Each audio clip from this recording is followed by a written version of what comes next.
Apa tidak ada orang Islam yang kaya? Banyak. Apa tidak ada pengusaha muslim yang jadi konglomerat? Ada. Lalu yang belum banyak itu yang komit terhadap nilai-nilai agamanya.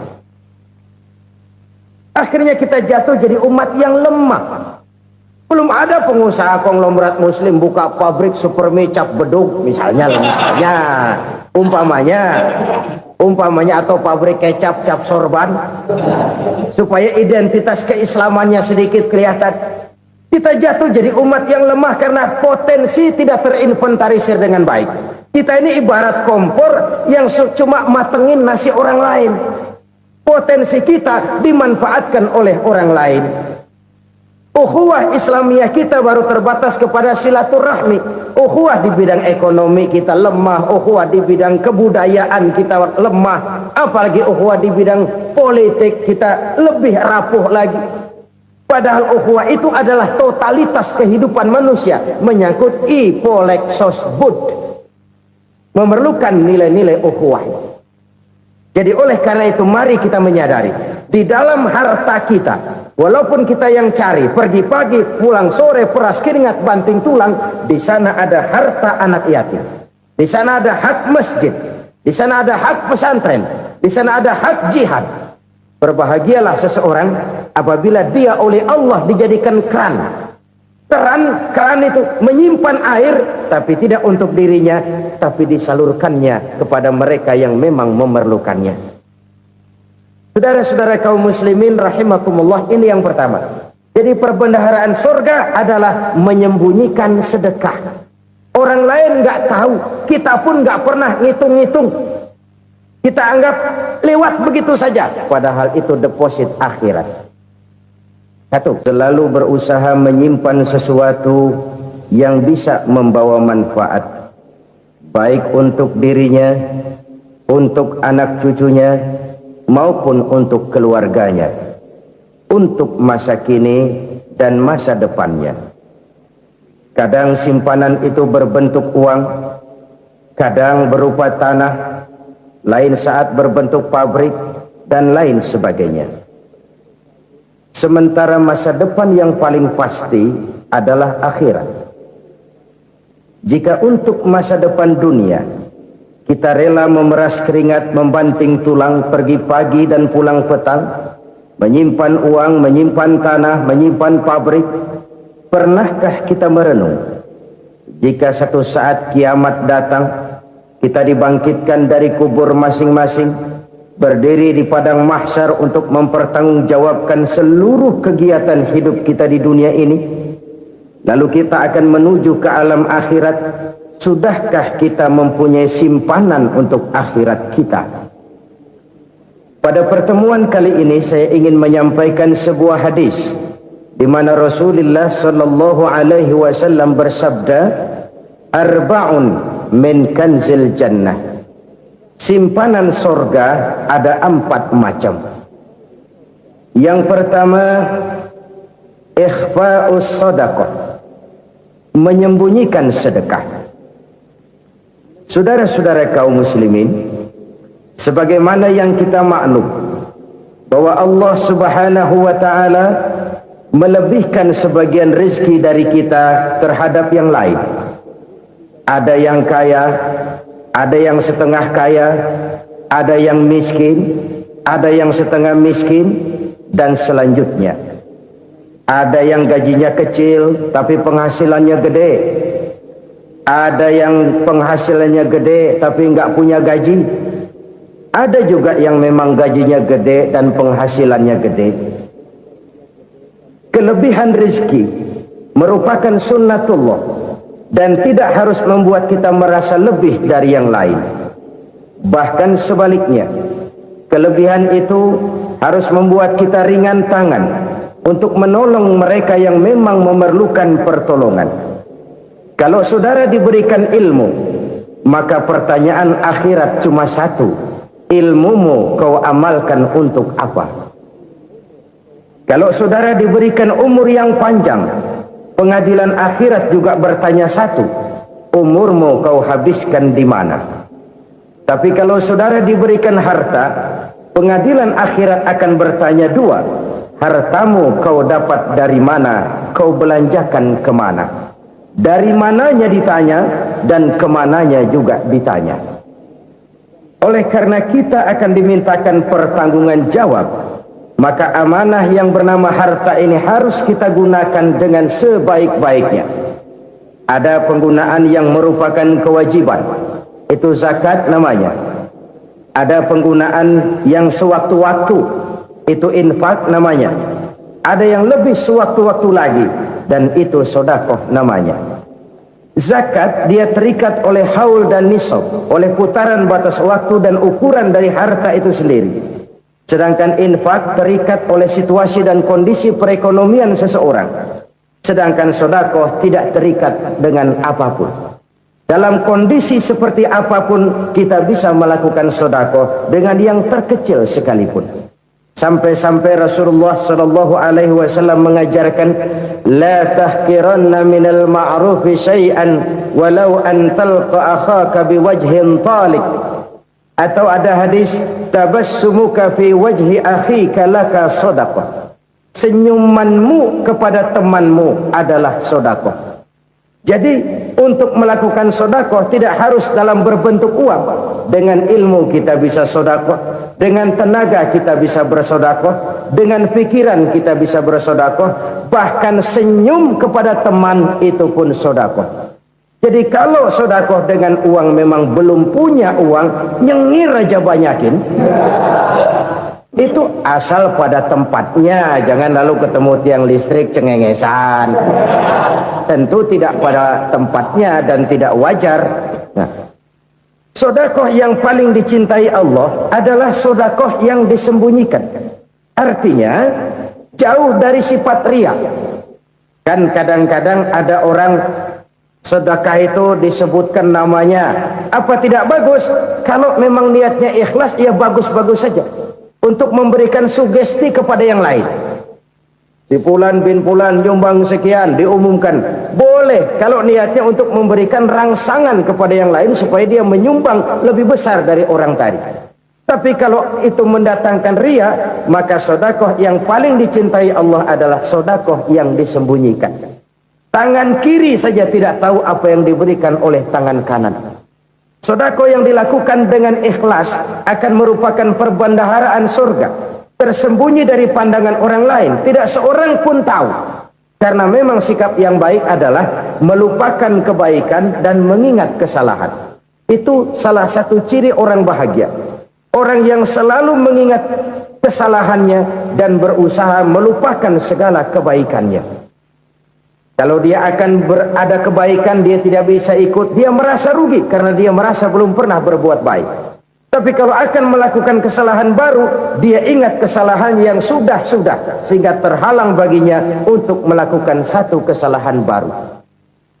Demikianlah saudara-saudara, bahwa Allah melebihkan rizki sebagian kita dari yang lain, agar terjadi tolong-menolong dalam kehidupan ini.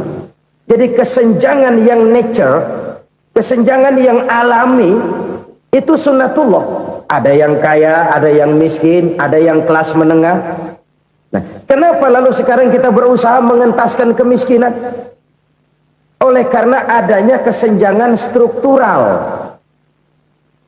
Kalau yang kaya bisa semakin kaya, kenapa yang miskin tidak bisa naik jadi ikut sedikit kaya?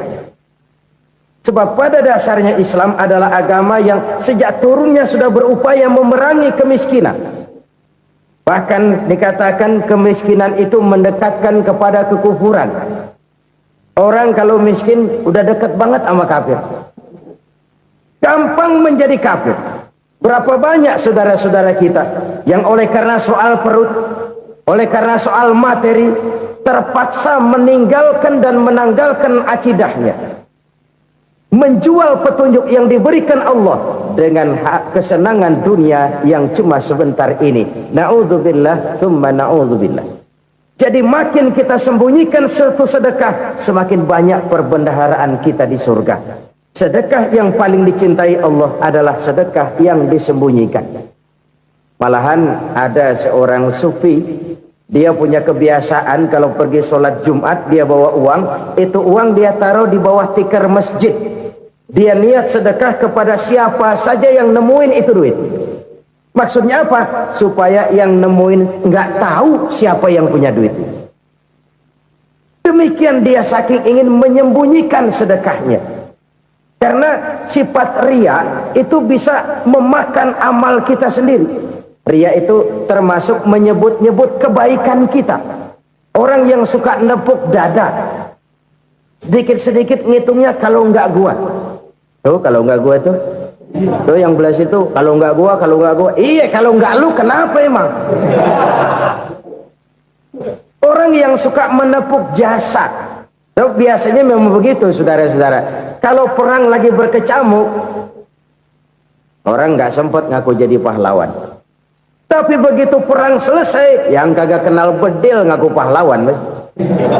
Itu sesuatu yang biasa. Oleh karenanya, orang-orang yang ikhlas dalam bersodako, disembunyikannya sodako itu, Allah cinta betul. Malahan ada hadis memberikan jaminan, inna sodaqatal mar'il muslimi tazidu fil umri wa tadfa'u mitata su'i. Sesungguhnya sedekahnya seorang mukmin tazidu fil umri, bisa menambah umur panjang, wa tadfa'u mitata su'i, dan menyelamatkan manusia dari mati secara su'ul khatimah. Jadi siapa yang kepengen panjang umur, banyaklah sedekah. Yang bosan hidup, pelit terus. Sedekah menambah panjang umur dan menyelamatkan manusia dari mati secara su'ul khatimah. Pak, katanya umur itu nggak bisa ditambah, nggak bisa dikurangin. Kapan? Kalau ajal sudah datang. Fa idza jaa ajaluhum la yastakhiruna sa'atan wa la yastaqdimun. Kalau ajal datang tidak bisa dimajukan, tidak bisa dimundurkan. Itu kalau ajal sudah datang. Tidak bisa lagi umur ditambah dikurangi, sudah datang. Tapi kalau belum datang, itu kan haknya Allah. Mau ditambah, mau dikurangi, hak prerogatif Allah. Sebagai pencipta manusia, Allah maha kuasa dan maha mampu. Sedekah ini menambah panjang umur dan menyelamatkan manusia dari mati secara su'ul khatimah. Itu orang mati kan sama ya, kondisinya mati, nggak nafas. Tapi hakikat mati kan lain-lain. Ada yang mati itu husnul khatimah, baik akhirnya. Misalnya lagi ngaji mati, lagi sholat mati, lagi sedekah mati. Ini yang dinamakan dengan husnul khatimah, baik di akhirnya. Sebaliknya ada yang su'ul khatimah, jelek di akhirnya. Ini yang jadi catatan akhir. Lagi nyekek botol, mampus. Lagi banting kartu, modar. Su'ul khatimah, jelek pada akhirnya. Sedekah menyelamatkan manusia dari mati secara su'ul khatimah. Dan kita semua kepengen mendapat husnul khatimah, jauh dari su'ul khatimah. Oleh sebab itu yang bisa menyelamatkan kita dari penyakit itu antara lain adalah sedekah yang disembunyikan, yang dikerjakan dengan ikhlas karena Allah, tidak karena kepengen dipuji orang, tidak karena ingin dikatakan orang pemurah. Sebab orang dermawan itu orang yang memberi tanpa harus diminta. Kalau masih harus diminta, ya belum dermawan namanya, masih harus diminta. Kalau nggak diminta ya tulus, lolos, polos. Saudara-saudara kaum muslimin rahimakumullah, harta adalah amanat dan akan kita pertanggungjawabkan. Allah melebihkan rizki sebagian kita dari yang lain agar kita saling tolong menolong, bantu membantu. Nabi janjikan siapa yang meringankan beban saudaranya muslim di dunia, Allah akan meringankan bebannya di akhirat nanti. Sebuah jaminan dari baginda Nabi. Si orang yang kita bantu barangkali tidak bisa membalas, Allah yang akan membalas lewat jalan lain yang tidak pernah kita sangka-sangka. Ada orang tanya, Pak, ini ada orang nyumbang masjid sambil marah-marah, bagaimana? Saya bilang sumbangannya aja ambil, marahnya jangan. Marahnya jangan diambil, itu urusan dia. Saudara-saudara kaum muslimin rahimakumullah. Umat Islam ini kan umat yang punya potensi besar. Kadang kita merenung, kenapa kadang-kadang pembangunan masjid kok lambat sekali? Kalau hotel hari ini peletakan pertama, bulan depan peresmian. Supermarket hari ini peletakan batu pertama, minggu depan peresmian. Tapi kalau sudah yang namanya masjid, kadang-kadang peletakan batu pertama sekaligus jadi batu terakhir. 3 tahun, 4 tahun, campur nebar jalak di jalanan, duit dijaring kayak ikan sepat. Apa tidak ada orang Islam yang kaya? Banyak. Apa tidak ada pengusaha muslim yang jadi konglomerat? Ada. Lalu yang belum banyak itu yang komit terhadap nilai-nilai agamanya. Akhirnya kita jatuh jadi umat yang lemah. Belum ada pengusaha konglomerat muslim buka pabrik supermi cap bedug misalnya umpamanya atau pabrik kecap cap sorban supaya identitas keislamannya sedikit kelihatan. Kita jatuh jadi umat yang lemah karena potensi tidak terinventarisir dengan baik. Kita ini ibarat kompor yang cuma matengin nasi orang lain. Potensi kita dimanfaatkan oleh orang lain. Ukhuwah Islamiyah kita baru terbatas kepada silaturahmi. Ukhuwah di bidang ekonomi kita lemah, ukhuwah di bidang kebudayaan kita lemah, apalagi ukhuwah di bidang politik kita lebih rapuh lagi. Padahal ukhuwah itu adalah totalitas kehidupan manusia, menyangkut ipolek sosbud, memerlukan nilai-nilai ukhuwah. Jadi oleh karena itu mari kita menyadari di dalam harta kita, walaupun kita yang cari pergi pagi pulang sore peras keringat banting tulang, di sana ada harta anak yatim, di sana ada hak masjid, di sana ada hak pesantren, di sana ada hak jihad. Berbahagialah seseorang apabila dia oleh Allah dijadikan keran itu menyimpan air, tapi tidak untuk dirinya, tapi disalurkannya kepada mereka yang memang memerlukannya. Saudara-saudara kaum muslimin rahimakumullah, ini yang pertama. Jadi perbendaharaan surga adalah menyembunyikan sedekah. Orang lain nggak tahu, kita pun nggak pernah ngitung-ngitung. Kita anggap lewat begitu saja, padahal itu deposit akhirat. Satu. Yang kedua, perbendaharaan surga itu apa? Wa kitmanul musibah, menyembunyikan kesulitan. Kadang orang takut menghadapi kesulitan, tapi makin kita merenung, hidup ini kan sebenarnya urusan. Takut sama urusan ya jangan hidup. Tandanya orang hidup itu kalau punya urusan. Urusan melupakan problem sering menimbulkan kesulitan. Kesulitan bukan untuk ditakuti, tapi untuk diatasi dan dicarikan jalan keluarnya. Siapa sih orangnya yang nggak pernah sulit? Makin tinggi status sosialnya, makin gede urusannya. Makin tinggi kualitas imannya, makin berat tingkat kesulitannya.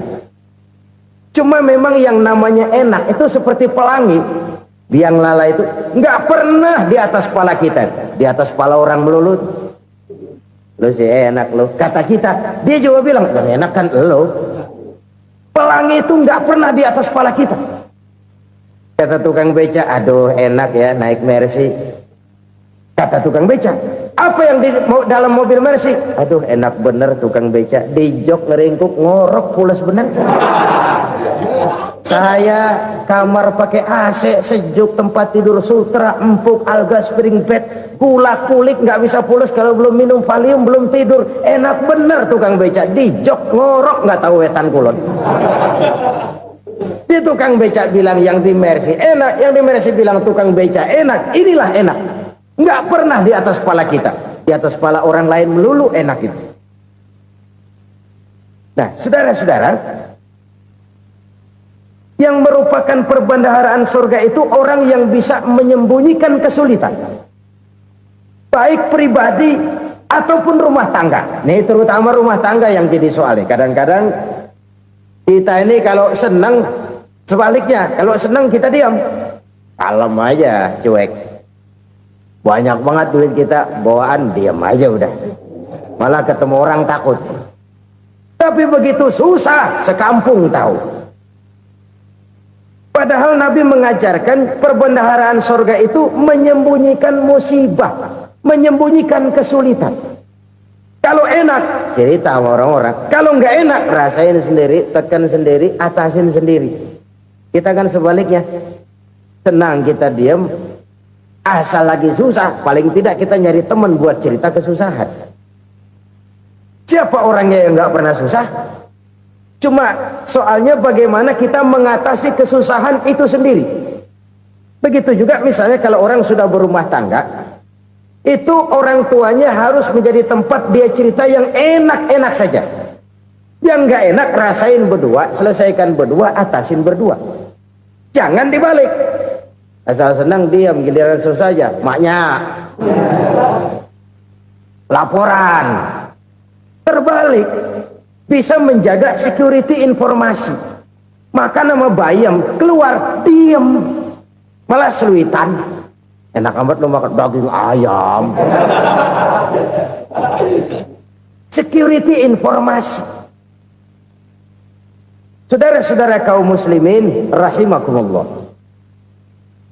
Ujian yang terberat itu yang pernah diberikan kepada para nabi, para rasul, para aulia, para ulama. Makin tinggi keimanan, makin berat bentuk kesulitan. Ayo saya kemukakan satu contoh saja.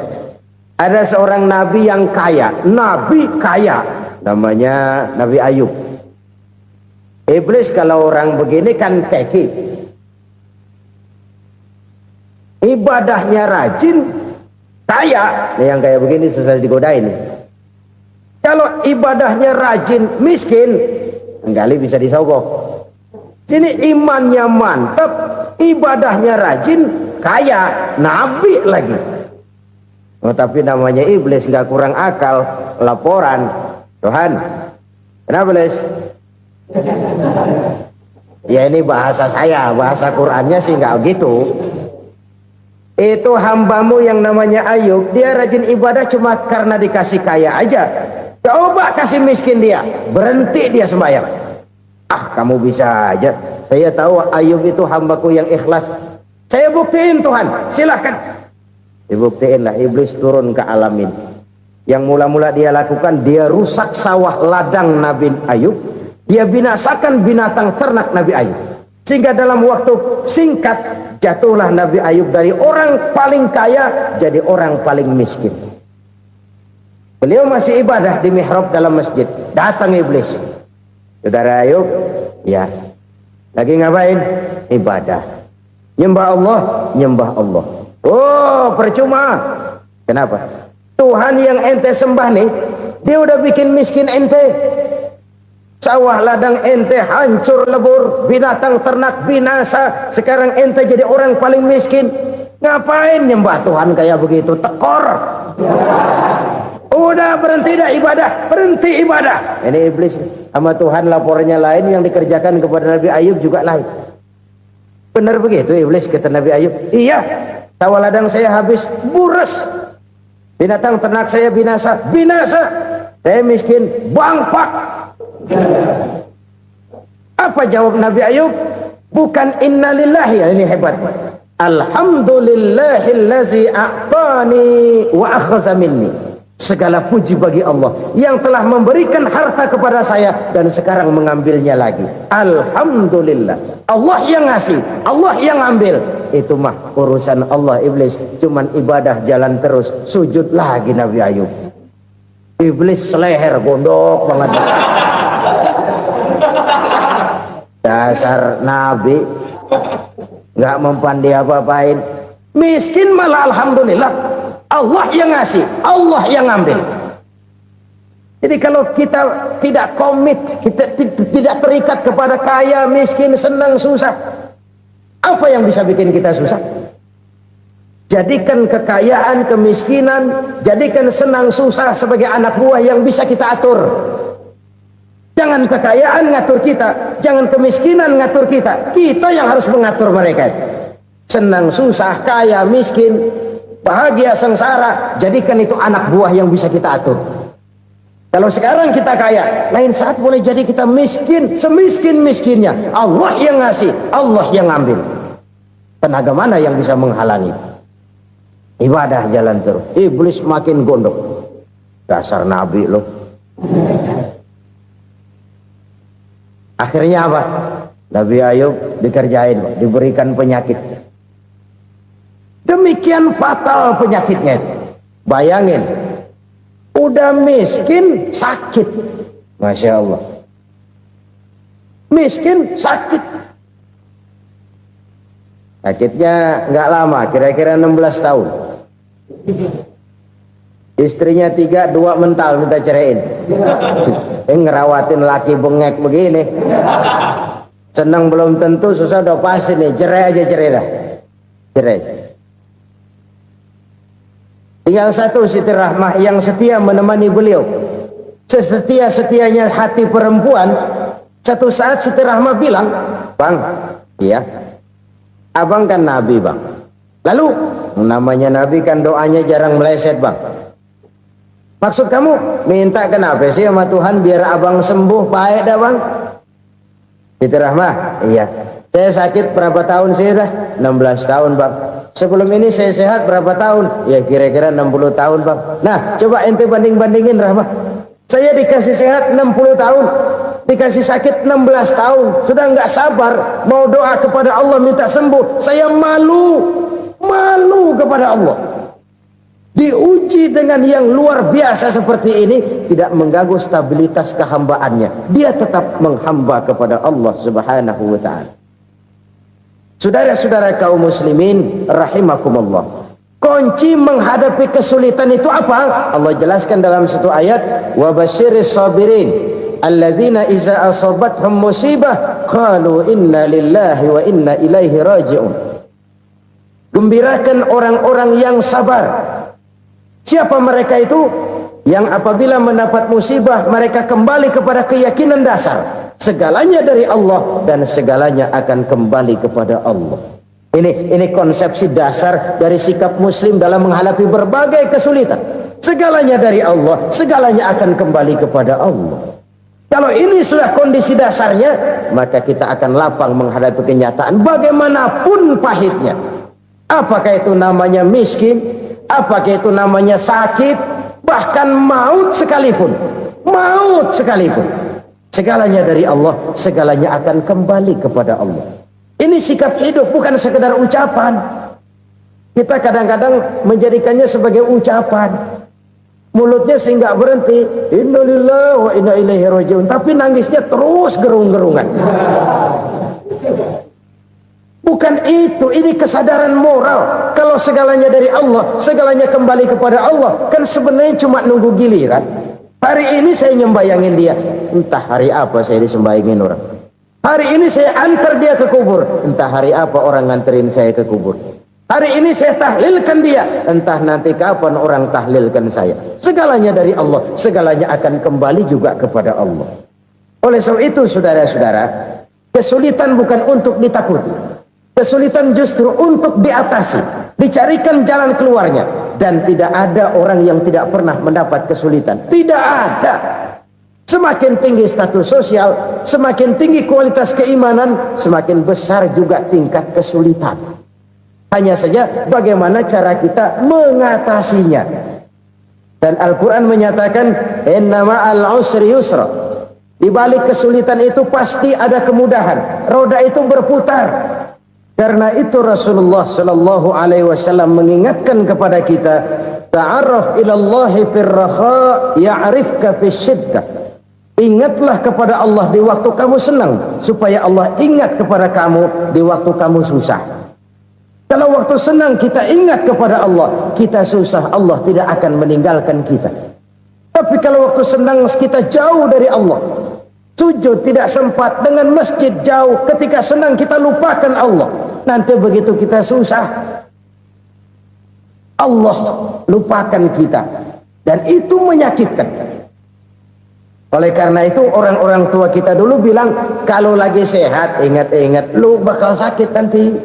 Kalau lagi kaya ingat-ingat satu saat kita bakal jatuh miskin. Bahkan kalau lagi muda, ingat-ingat kita bakal tua. Dan yang terpenting, kalau lagi hidup, ingat-ingat kita bakal mati. Saudara-saudara kaum muslimin rahimakumullah. Jadi yang kedua yang merupakan perbendaharaan surga, menyembunyikan musibah. Saudara-saudara kaum muslimin rahimakumullah. Hal ketiga yang merupakan perbendaharaan surga adalah wasilatur rahmi. Orang yang suka bersilaturahmi. Sebagaimana yang kita maklum bahwa manusia adalah makhluk yang disebut zon politika. Makhluk sosial yang tidak mungkin hidup sendiri-sendiri. Betapa dan siapapun kita memerlukan orang lain. Bodoh betul manusia kalau tinggal di tengah masyarakat tapi tidak mau bermasyarakat. Merasa hebat sendiri, pinter sendiri, gagah sendiri, kaya sendiri. Mungkin kalau mati juga ngubur sendiri. Jangankan kita di sini, di sorga saja Nabi Adam waktu sendirian bengong melulu, mondar mandir. Allah tegur dam sepi dam. Ya ini kalau bahasa saya. Iya Tuhan sepi ini nggak ada coret-corekan pisan ini. Diciptakan Siti Hawa baru anteng Nabi Adam. Itu di surga. Cobalah. Umpamanya saudara tinggal di Jakarta nih. Kaya bener. Apaan aja di Jakarta punya saudara dah.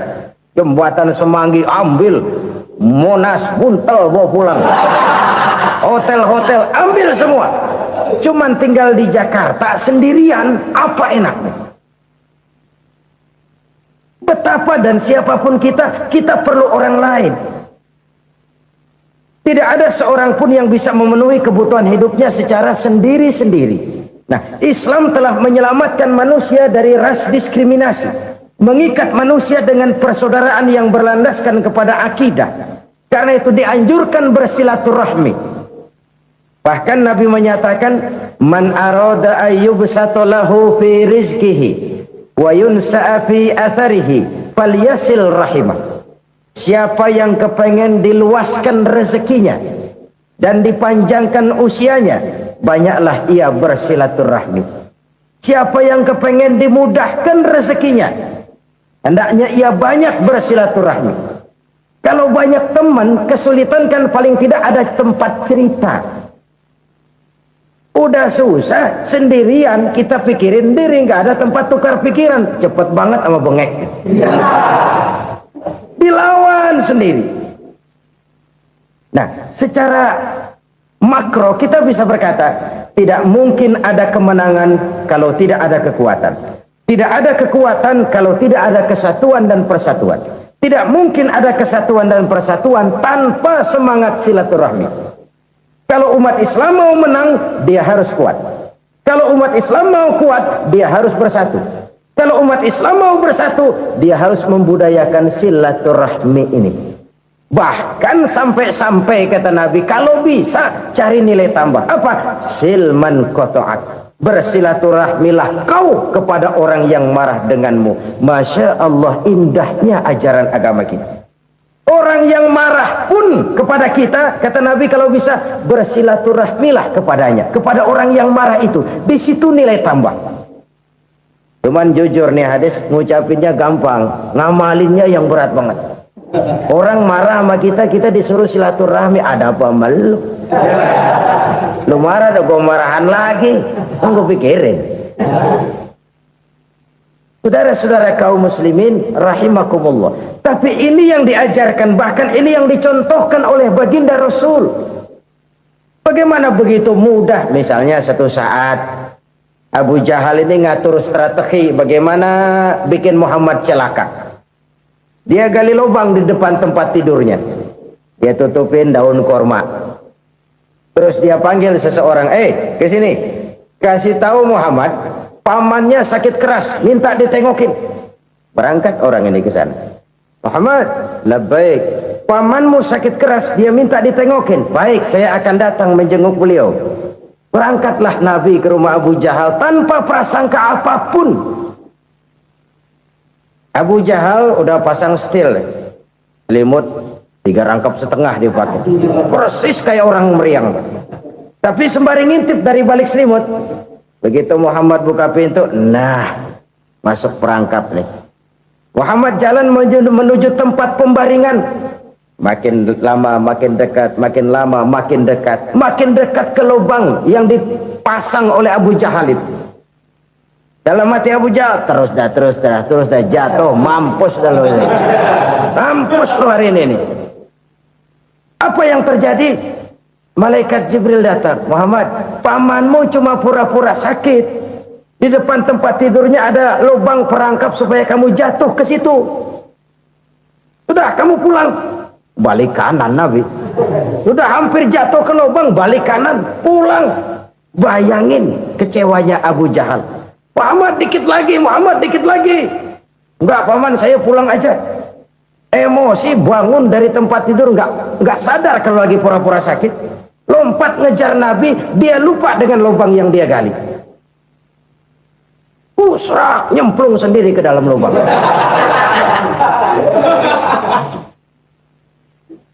Nabi terus berlalu.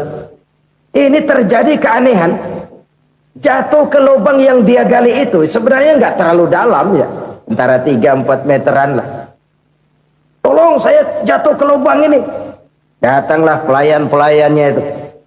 Angkat saya dari sini. Oh, yang ngulurin tambang. 1 gulung, belum juga nyampe itu tambang. Kurang, beli lagi ke warung. Sambung, ulur lagi, nggak juga bisa sampai. Wah, ini kerjaan Muhammad ini. Tolong, siapa salah seorang kamu ke rumah Muhammad, kasih tahu encangnya kecebur. Minta ditolongin. Sampaikan kepada Rasul. Kenapa? Pamanmu jatuh ke lubang, Muhammad minta tolong diangkatin. Tambang udah nyambung-nyambung nggak nyampe juga. Ya, nanti saya datang, saya tolong. Coba. Nyata-nyata orang berniat jahat mau mencelakakan dia. Datang dia menolong. Ini yang disebut air tuba dibalas air susu ya ini. Bukan sebaliknya. Air tuba dibalas air susu. Paman, kecebur ya? Iya Muhammad, tolong ini. Pegang tangan saya. Nabi ulurkan tangannya, nyampe, dipegang oleh Abu Jahal, diangkat ke atas, sampai atas. Apa kata Abu Jahal? Sihirmu memang hebat Muhammad. Udah ditolongin dikata sihir, yang enak kita kemplang kan itu orang begitu. Urusan apa? Tapi inilah akhlak. Kalau bisa kamu bersilaturahmilah dengan orang yang marah kepadamu sekalipun. Orang marah kita tetap baik. So, kalau kita berbuat baik sama orang yang memang baik, rasanya sih biasa-biasa aja. Orang baik kita baik lagi, ya draw aja, belum ada nilai tambah di situ. Baru ada nilai tambah kalau kita bisa berbuat baik kepada orang yang nyakitin kita. Itu namanya kita setingkat di atas dia. Dia sakitin kita, kita berbuat baik sama dia. Dia pelit sama kita, kita baik sama dia. Dia marahin kita, kita deketin dia. Di situ kita punya nilai tambah. Jadi siapa yang ingin diluaskan rezekinya, kata Nabi, dan dipanjangkan umurnya, hendaklah ia banyak-banyak bersilaturahmi. Sederhana sebenarnya silaturahmi, tapi silaturahmi membangkitkan semangat kesatuan dan persatuan. Kesatuan dan persatuan melahirkan kekuatan. Dalam matematika 1 ditambah 1 pasti 2. Tapi di tengah masyarakat 1 orang takut ditambah 1 orang takut, hasilnya jadi 2 orang setengah berani. Kenapa setengah berani? Karena udah berdua. Tadi pan takut sendirian, kalau dia kumpul turu-turu takutlah jadi berani.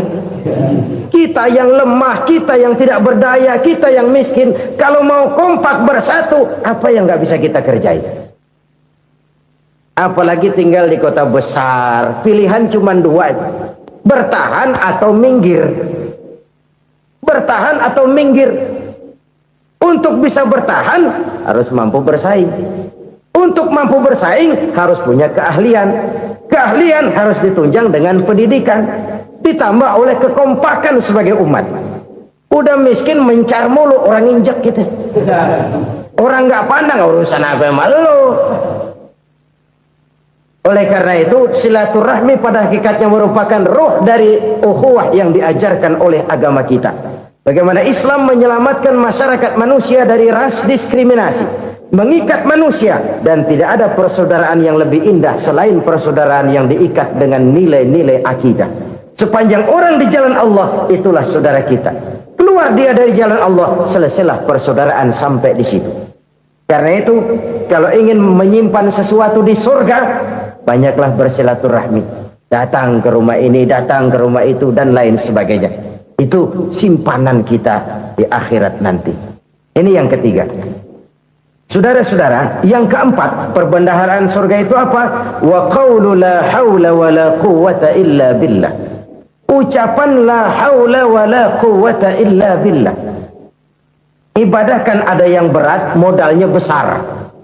Bangun masjid berat, modalnya besar. Bangun rumah sakit berat, modalnya besar. Ada ibadah yang berat tapi modalnya ringan. Misalnya puasa.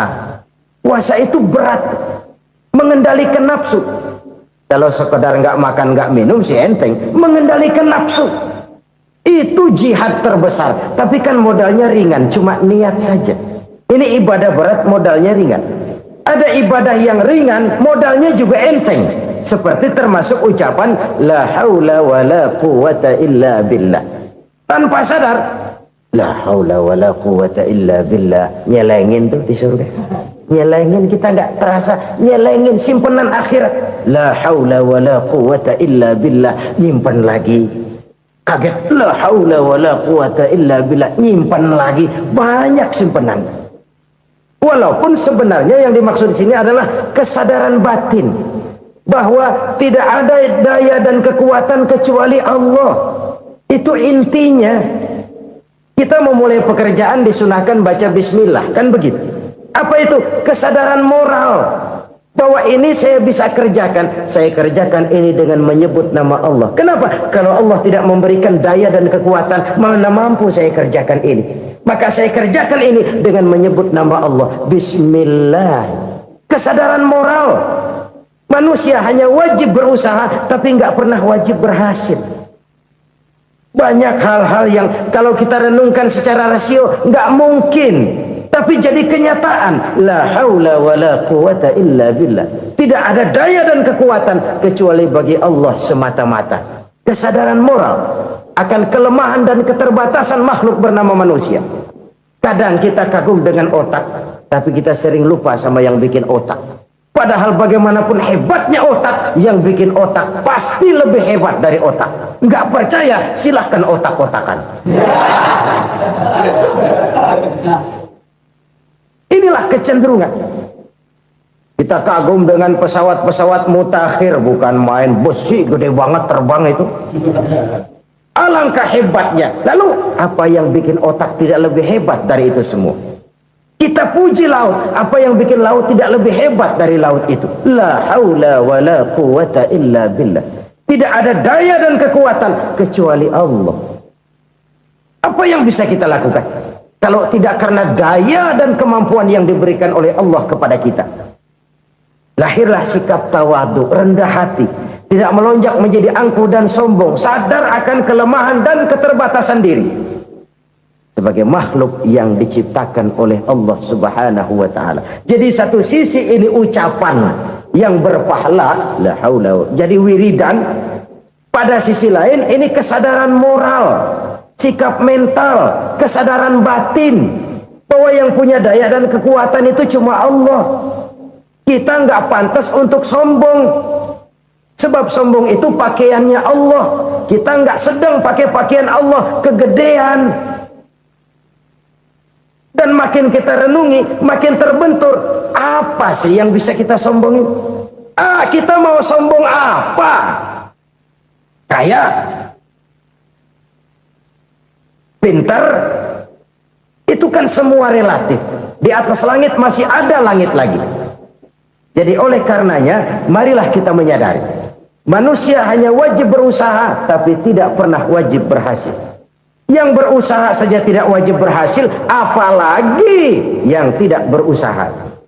Islam bukan agama orang pemalas yang selesai sholat lalu endelohom, nggelenggem ayem-ayem. Tapi Islam bukan agama orang sombong yang setelah berusaha lalu tidak memerlukan Allah. Kita bisa saja bikin proyeksi, tahun sekian kita bakal panen besar menurut perhitungan otak. Tapi ada kejadian lain. Apa? Tikus ngambek. Habis itu dimakanin tikus, panen gagal. Proyeksi rasional gagal oleh tikus-tikus yang ngambek itu. Bisa saja terjadi. Tahun depan kita panen besar, urung. Kenapa? Musim panas panjang. Dan sekarang ini koran-koran bikin berita musim mengalami penyelewengan. Bukan cuma manusia yang nyeleweng sekarang. Musim pakai nyeleweng. Mestinya kan musim hujan udah selesai, masih hujan-hujan juga. Musim. Nah sekarang kita boleh bikin proyeksi, kita bakal panen besar. Tahu-tahu musim panas panjang, sawah retak, air kering. Cari teknokrat yang paling botak, suruh pendekin tuh musim panas. La haula wa la quwata illa billah. Inilah kesadaran moral. Saudara, saya teringat satu saat ada seorang konglomerat. Umurnya ya kira-kira 70-an. Satu saat dia ditanya oleh wartawan, "Pak, umur Bapak berapa sih?" "Ya paling 10 tahun." 10 tahun? 10 tahun? Anak Bapak berapa orang? Satu. Satu saja? Satu. Harta Bapak berapa? Ya paling-paling bangsa 7 juta kali. 7 juta? Iya. Pak, kenapa Bapak bohongi saya? Bapak punya buku biografi. Koran-koran, majalah-majalah banyak memuat cerita riwayat hidup Bapak. Saya tahu umur Bapak 70. Kenapa bilang cuma 7 tahun? Saya tahu anak Bapak 8. Kenapa cuma bilang 1? Saya tahu harta Bapak miliaran, mungkin triliunan. Pabrik di mana-mana, bank di mana-mana. Kenapa bilang uang Bapak cuma 7 juta? Nah, kata si konglomerat tadi, "Kamu benar nak, kamu benar. Umur saya kalau jumlahnya memang 70 nak. Cuman ingat-ingat saya, baru 7 tahun terakhir ini saya sujud. Baru 7 tahun terakhir ini saya berusaha dekat dengan Allah. Saya laksanakan perintahnya, saya jauhi larangannya. 7 tahun inilah rasanya yang ada nilainya di hadapan Allah. Yang 63 tahun matong, kelabu, kelem umur gue.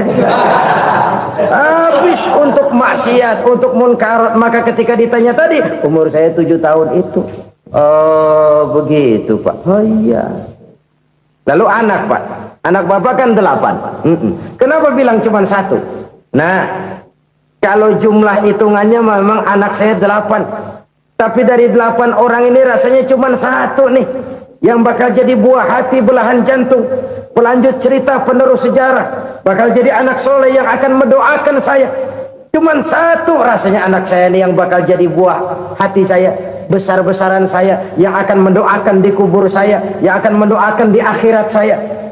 Yang 7 orang mana? Masya Allah, yang 1 tenggeng, yang 1 nyekek botol mulu, yang 1 nggak karu-karuan.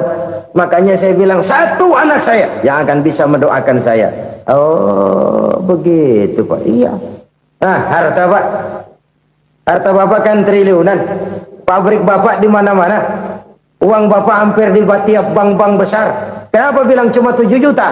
Betul kau nak. Harta saya kalau jumlahnya memang miliaran, triliunan mungkin. Tapi yang saya ingat baru 7 juta tuh yang saya belanjakan di jalan Allah. Saya nyumbang masjid, saya santuni yatim piatu, saya bantu pembangunan pesantren, saya bantu pembangunan rumah sakit Islam. Itu yang akan saya bawa pulang ke akhirat, yang 7 juta itu. Yang triliunan itu nanti akan diperebutkan oleh anak-anak saya sebagai waris saya. Jadi harta saya 7 juta itu yang bakal nemenin saya di akhirat, yang akan saya bawa pulang jadi teman saya. Saudara-saudara kaum muslimin, jangan-jangan orang tua itu adalah kita-kita ini. Jangan-jangan kita-kita ini adalah orang tua itu. Jangan-jangan itu potret dari diri kita masing-masing. Dari sekian umur yang diberikan Allah, berapa tahun yang ada nilainya di hadapan Allah? Dari sekian anak-anak yang merupakan amanah, berapa yang akan mendoakan kita sebagai orang tuanya menjadi anak soleh? Dari sekian banyak harta yang diberikan Allah, berapa yang akan kita bawa pulang menghadapnya nanti, yang kita belanjakan di jalan Allah? Ini sebuah potret kehidupan. Karena itu kita kembali kepada la haula wa la quwwata illa billah. Kita wajib berusaha, kita wajib berikhtiar. Selebihnya, segala daya dan kekuatan hanya milik Allah saja semata-mata. Satu kesadaran batin dari setiap pribadi muslim. Setelah ia berusaha dan berikhtiar, ia menyerahkannya kepada Allah Subhanahu wa ta'ala. Jadi satu sisi ini merupakan wiridan ucapan yang mengandung pahala, pada sisi lain ini merupakan sikap batin dari seorang muslim di dalam ia menghadapi realitas kehidupan ini. Saudara-saudara kaum muslimin rahimakumullah, kalau ini kita jadikan satu basis kehidupan, maka ini akan menyelamatkan manusia dari kemungkinan tergelincir menjadi orang yang lupa diri dan lupa darat. Sebab itu Imamul Ghazali berpesan, jadidis safinah fa innal bahra amiq wa khuziz zad fa inna safara ba'id wa khaffifil hamla fa innal hamla sadid. Perbarui selalu kapalmu karena lautan sangat dalam. Bawa bekal yang banyak karena perjalanan ini sangat jauh. Ringankan beban karena kebanyakan beban akan menyakitkan. Alangkah indah kalimat ini, alangkah dalam makna yang terkandung di sana. Perbarui selalu kapalmu karena lautan sangat dalam. Apa artinya ini? Jaga mentalmu baik-baik. Pelihara imanmu baik-baik, karena hidup penuh cobaan seperti lautan. Kita kalau berlayar di lautan kan kadang-kadang tenang, angin bertiup sepoi-sepoi basah. Jika malam datang, bintang gemintang bertabur menghias cakrawala. Rembulan memantulkan sinarnya dengan indah. Dalam keadaan begitu berlayar enak. Tapi lain saat ombak menggunung, halilintar menyambar, angin topan bertiup. Berapa banyak sudah saudara-saudara kita yang tenggelam di lautan dunia tanpa sadar bahwa dia belum sampai kepada pantai yang akan dituju. Berapa banyak sudah saudara-saudara kita yang tenggelam di lautan dunia ini tanpa sempat bangkit lagi. Dia menyangka sudah sampai kepada tujuannya. Hati-hati kapal jangan sampai bocor karena lautan sangat dalam. Iman ini jaga baik-baik karena hidup penuh dengan ujian. Wa khuzizat fa inna safara ba'id. Bawa bekal yang banyak karena perjalanan sangat jauh. Saudara mau ke Bandung, bawa duit. Saudara mau ke Surabaya, banyakan lagi duitnya. Saudara mau ke Mekah, gepokan, iketan tuh duit nggak lembaran lagi. Makin jauh perjalanan, makin banyak bekal yang harus kita bawa. Kalau saudara dari Jakarta mau ke Surabaya, kagak bawa duit berangkat juga, itu sih bukan berani namanya, nekat. Sampai Surabaya belum tentu, sengsara di jalan udah pasti. Kenapa? Nggak bawa bekal berangkat. Sama juga kita nih, misalnya belum sempat sembahyang, mati. Waduh, berani banget orang. Belum punya bekal, mati. Sengsara di jalan. Atau bekal tidak cukup. Dari Jakarta saudara mau ke Surabaya, bawa duit 500 perak. Paling jauh Cikampek nyampenya itu. Paling jauh itu. Antara jauhnya perjalanan dengan bekal yang saudara bawa tidak seimbang. Hidup ini perjalanan panjang. A walking tour. Dimulai dari alam arwah. Sebelum jasad diciptakan, roh diciptakan lebih dulu. Dari situ pindah ke alam rahim. Dari alam rahim pindah ke alam dunia. Dari alam dunia pindah ke alam barzah. Baru menuju akhirat. Satu perjalanan panjang. Kalau bekal tidak bawa, sengsara di jalan. Bawa bekal yang banyak karena perjalanan ini sangat jauh. Wa khaffifil hamla, ringankan beban karena beban itu cuma akan menyulitkan. Kalau bekal itu sih keperluan, tapi beban nggak kita perluin, cuma ngeberat-beratin. Apa ini beban? Dosa. kecurangan, kebatilan, kezoliman, ketidakadilan, kesewenang-wenangan, itu akan jadi beban kita di akhirat. Alangkah celakanya, perjalanan panjang, bekal tidak bawa, beban kelewat banyak, alamat sengsara di jalan. Pahala tidak ada, dosa berlipat ganda. Na'udzubillah, summa na'udzubillah. Kalau kita rangkum nasihat Al-Ghazali dengan kisah si konglomerat tadi, kita akan mengambil kesimpulan. Pertama, bekal terbaik dalam menghadapi gejolak kehidupan ini tidak lain adalah iman. Yang kedua, pahala dan dosa, dua hal kontroversial. Pahala adalah bekal, dosa adalah beban. Tapi kita sekarang kan tidak begitu terangsang kepada yang abstrak. Orang berlomba mencari yang konkret-konkret saja, yang real. Kalau memang dosa, benjol dong, kira-kira begitu. Kira-kira begitu. Persis orang Yahudi dulu. Orang Yahudi itu kan pernah minta kepada Nabi Musa, "Ya Musa, lan nu'mina laka hatta narallaha jahrah." Musa, kami nggak bakal mau beriman kepada Allah kalau belum kami lihat Allah ada nongkrong di depan kami. Kalau memang Tuhan ada, taruh dong di depan kami. Mau yang konkret-konkret saja. Kalau memang dosa, benjol dong. Kalau memang pahala, berasa dong. Orang terangsang kepada yang real, yang konkret-konkret saja. Karena itu, untuk mengejar dosa, orang mau bayar. Tapi untuk mengejar pahala, walaupun tidak bayar, orang segan. Ini yang dikatakan oleh Nabi, kamu mengharapkan ke surga, tapi kamu berat melaksanakan sesuatu yang bisa membawa kamu ke surga. Kamu ingin jauh dari neraka, tapi tiap saat kamu lakukan perbuatan-perbuatan yang justru menjerumuskan kamu ke neraka. Idda'aitum an-najata minan nar wa ramaitum fiha anfusakum. Kamu ingin selamat dari neraka, tapi kamu lemparkan diri kamu ke neraka.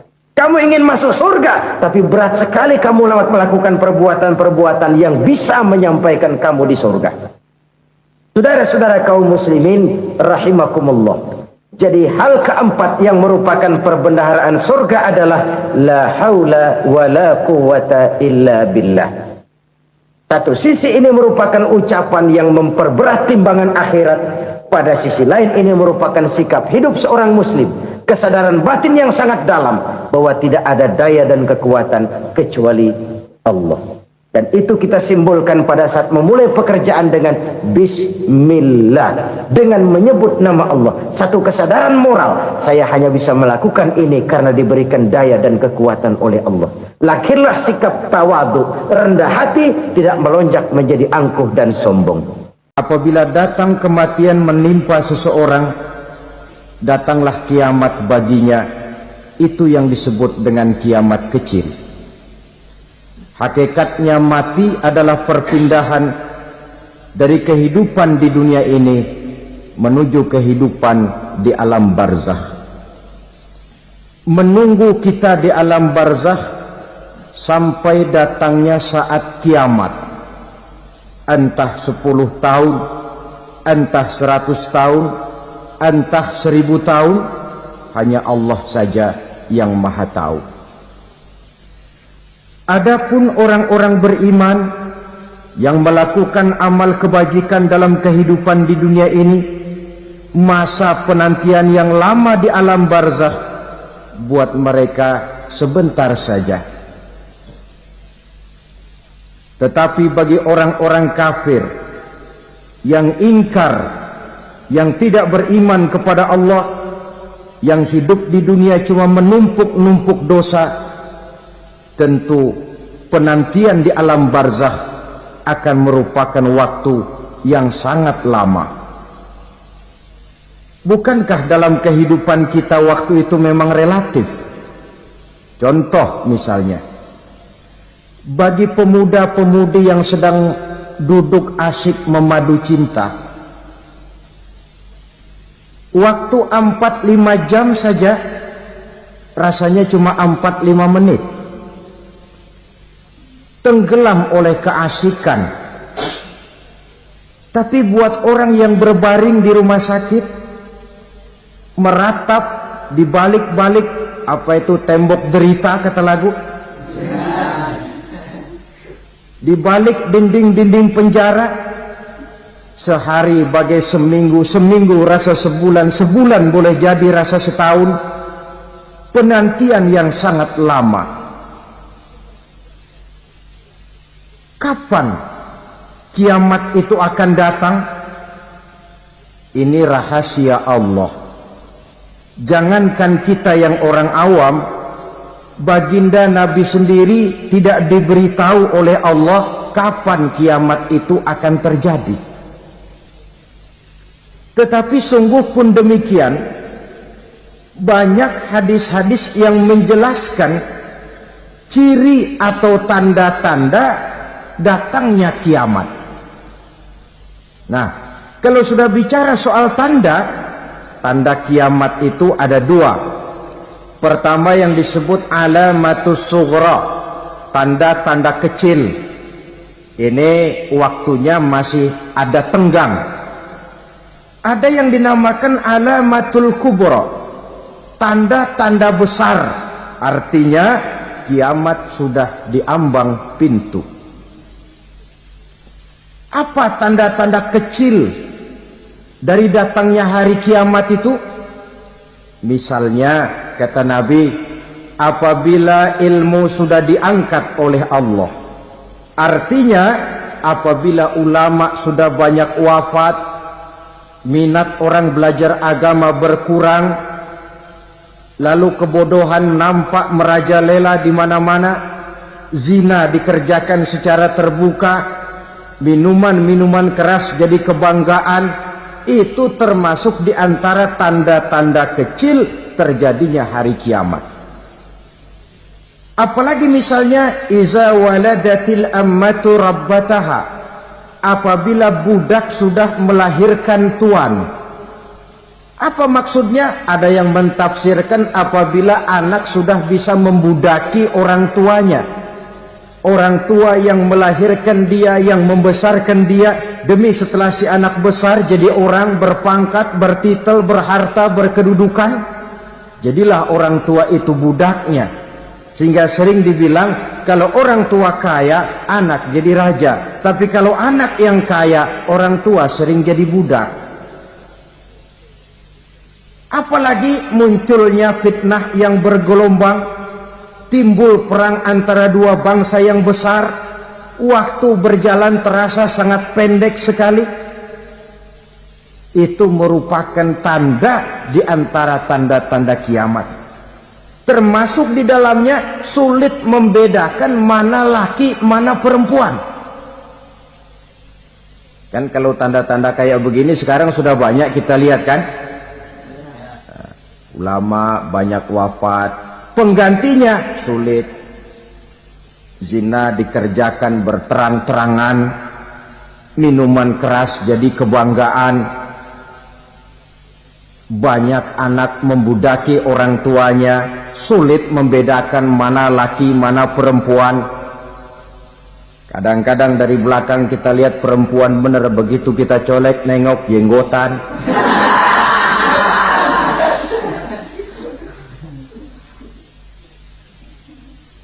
Ini termasuk tanda-tanda kecil, masih ada tenggang sampai akan terjadinya kiamat itu. Nah, yang dimaksud dengan tanda-tanda besar, ini tanda besar artinya kiamat sudah diambang pintu. Pertama, matahari terbit dari sebelah barat. Apabila matahari sudah terbit dari arah sebelah barat, tertutuplah sudah pintu taubat. Bersabda Nabi kita, la taqumus sa'atu hatta tatlu'a syamsu min maghribiha. Tidak akan datang hari kiamat sampai matahari terbit dari arah sebelah barat.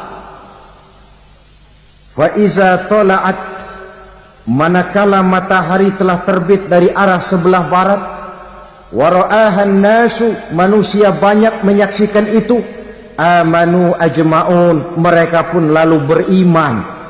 Yang tadinya kafir, yang tadinya ingkar, yang tadinya membangkang, setelah melihat matahari terbit dari sebelah barat, buru-buru beriman, berlomba-lomba mengucap 2 kalimat syahadat. Tapi apa yang terjadi?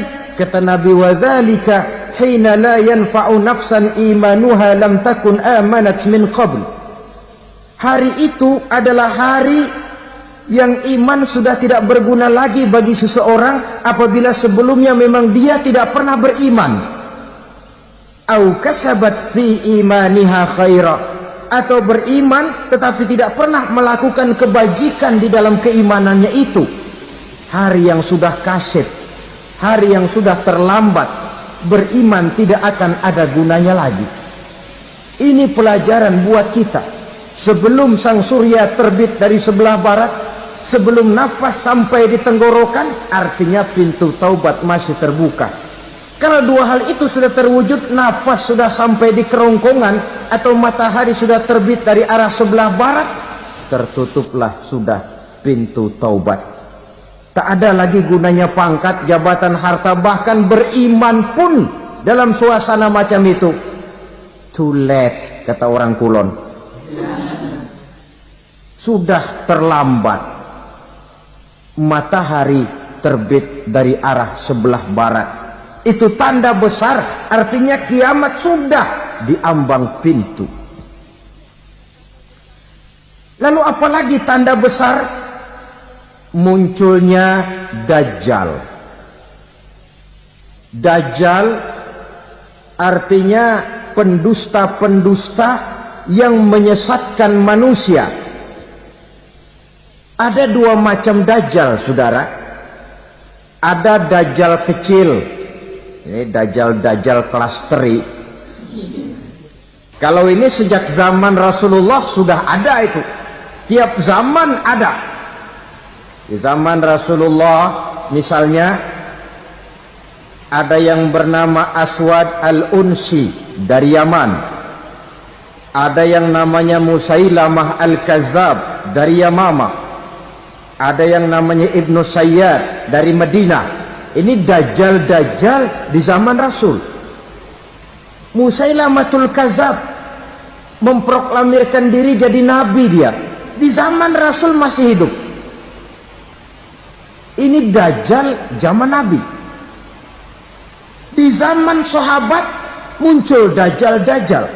Di zaman kita sekarang ini Dajjal-Dajjal pun gentayangan. Dajjal-Dajjal kelas teri. Kerjanya mendustakan manusia, menyesatkan manusia, memalingkan manusia dari jalan yang benar dan diridhoi oleh Allah Subhanahu wa taala. Adapun yang merupakan tanda besar dari datangnya kiamat, Dajjal-Dajjal kelas kakap. Pembohong-pembohong besar yang menyesatkan masyarakat manusia berpaling dari jalan Allah mengikuti jalan mereka. Apa sih ciri Dajjal itu? Kata Nabi dalam hadis Bukhari Muslim, Inna Dajjala, sesungguhnya yang namanya Dajjal itu yakhruju, satu saat akan muncul mendekati hari kiamat. Wa inna ma'ahu ma'an, si Dajjal ini membawa air. Wa naran, dan juga membawa api. 2 simbol. Di tangan yang satu dia bawa air, di tangan yang satu dia bawa api. Wa ammal ladzi yarahu an-nasu ma'an fanarun, adapun yang orang banyak lihat air, hakikatnya adalah api. Yang dilihat api, hakikatnya adalah air. Oleh sebab itu, kalau api yang ditawarkan, ambillah air. Kalau air yang ditawarkan, pilihlah api. Maksudnya apa ini?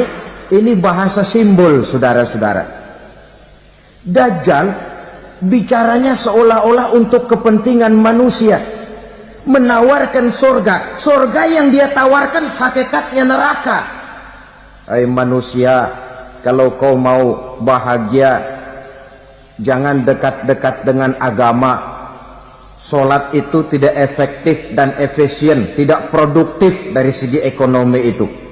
menghadiri majelis taklim cuma buang-buang waktu, tahajud, tasbih, tahlil, baca Quran, apa itu? Pekerjaan mubazir saja.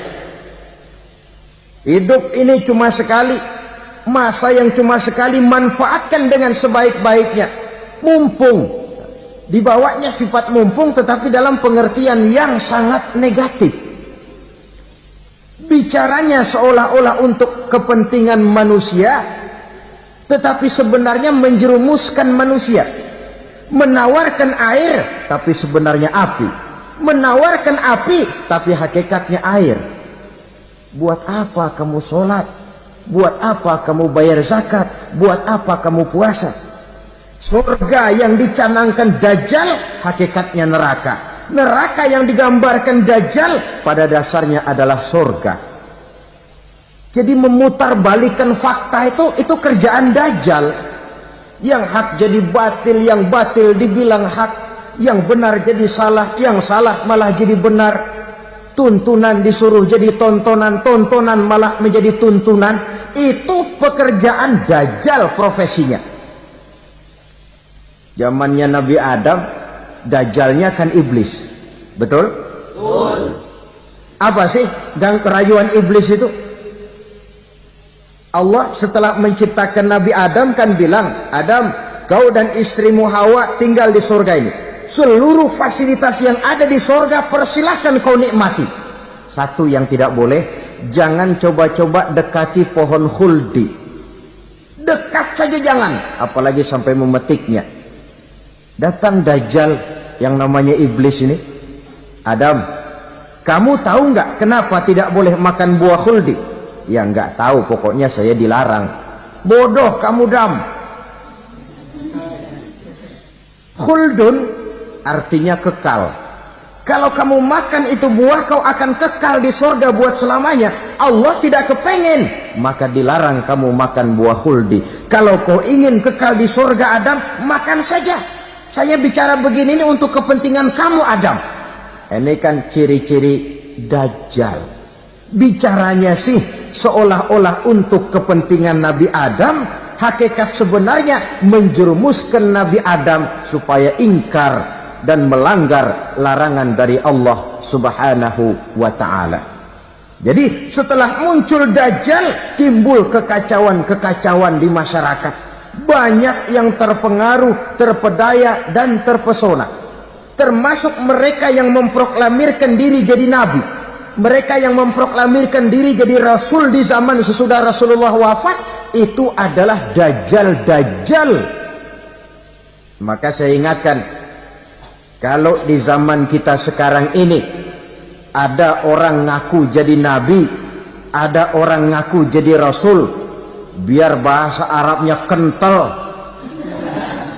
Quran hafal, hadis ribuan hadis hafal, biar pakai serban sampai menyengser ke tanah, bahasa Arabnya fasih, tapi dia mengaku jadi nabi, jadi rasul, kita umat Islam wajib tidak percaya.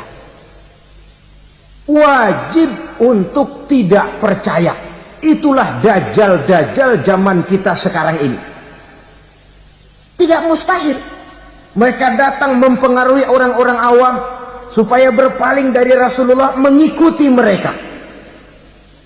Nah, di akhir zaman nanti, mendekati hari kiamat, Dajjal ini muncul. Dajjal kelas kakap, menyesatkan masyarakat manusia untuk berpaling dari Islam, mengikuti seruan mereka. Apalagi di antara datangnya kiamat itu, tanda yang besar itu, turunnya Nabiullah Isa Al-Masih, putra Maryam. Menurut berbagai hadis yang sahih, Nabi Isa Al-Masih nanti akan turun lagi. Tidak membawa risalah yang baru, tapi meluruskan risalah Islam ini yang telah banyak ditinggalkan oleh masyarakat. Bahkan ada hadis menjelaskan beliau akan membunuh Nabi, mematahkan kayu-kayu salib, lalu melaksanakan haji dan umrah mengikuti syariat Nabi Muhammad, bukan membawa agama baru.